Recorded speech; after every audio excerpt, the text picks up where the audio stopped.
नमस्कार मैत्रिणींनो. आपण आज वांग्याची भाजी बनवतोय. डाळ वांगे.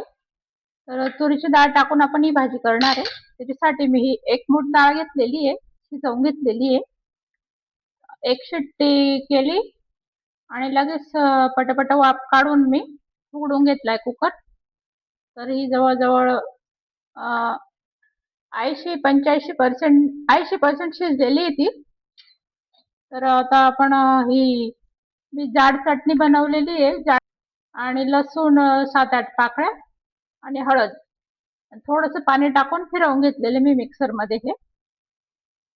तर जाड चटणी ती त्याच्यामुळे छान येते भाजीला चव, म्हणून आपण ही टाकतोय. आणि थोडं आता पातेल्यात तेल टाकलंय मी 1.5-2 पळी. आता आपण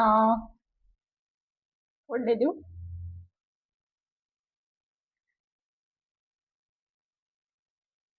जिरं मोहरी टाकायचं.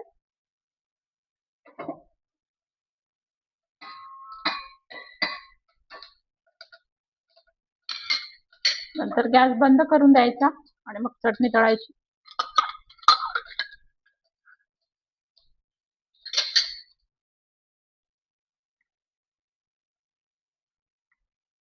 तर आपण चटणी तळून घेतली आणि वांगे टाकून दिले.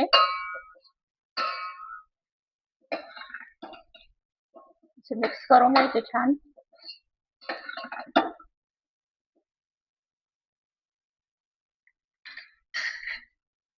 आता ही डाळ आपण थोड्या वेळाने टाकणार आहे.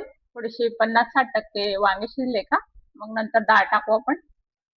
आता थोडं झाकण ठेवून देऊ आपण शिजायला. थोडं पाणी टाकलंय मी त्याच्यात, अर्धी वाटी.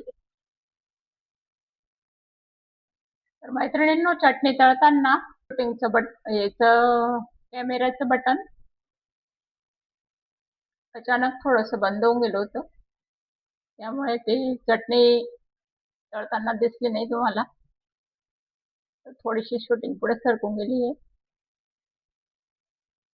तर मी थोडी चटणी तळताना थोडंसं पाणी टाकलं होतं आणि छान तळून घेतली. आणि मग नंतर मी वांगे सोडले. पहिले पाणी टाकलं अर्धा पाऊण वाटी आणि मग नंतर वांगे टाकले. आता आपण डाळ नंतर टाकणार आहे. थोडंसं 50-60% वांगे शिजले का नंतर डाळ टाकणार आहे आपण, कारण ती जवळजवळ 80% शिजून गेलेली डाळ. तिला आता थोडीशी शिजवायची आपल्याला, त्यामुळे आपण आता लगेच नाही टाकणार आहे तिला.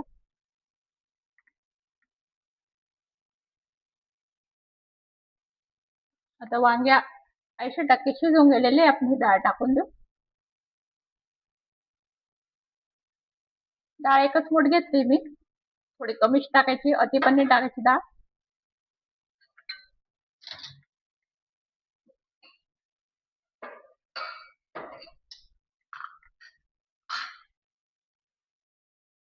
थोडं मीठ टाकायचं. डाळ शिजताना पण टाकलंय मी मीठ आधी.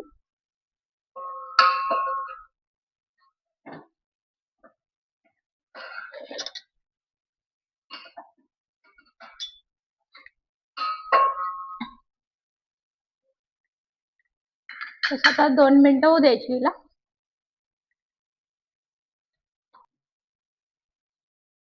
कोथिंबीर टाकून द्यायची.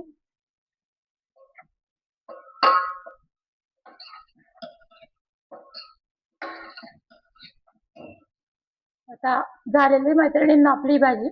गॅस बंद करून द्यायचा.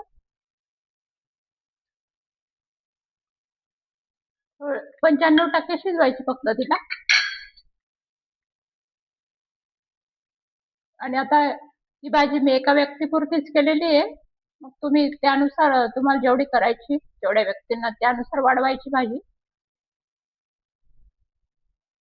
तर अशा पद्धतीने फार छान लागते भाजी.